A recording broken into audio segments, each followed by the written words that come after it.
ప్రకారంగా రాళ్ళు తీసుకుని కొట్టేవాళ్ళు, దూషించేవాళ్ళు, వెలివేసేవారు, తృణీకరించేవారు, ఖచ్చితంగా వారిని ఇబ్బంది పెట్టి మరి పక్కకు త్రోసేసే పరిస్థితులు మరియకున్నా మరియ ఏమంటుందంటే నీ చిత్తమే, నీ ఇష్టమే, నీ మాట చొప్పునే నాకు జరగాలయ్యా.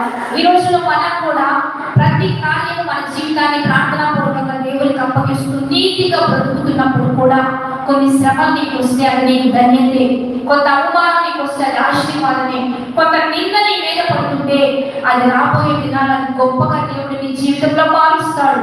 దైవికంగా ఉంటున్నావు కాబట్టి భయపడాల్సిన పని లేదు, దేవుని కృపను పొందుతున్నావు కాబట్టి దిగులు పడాల్సిన పని లేదు.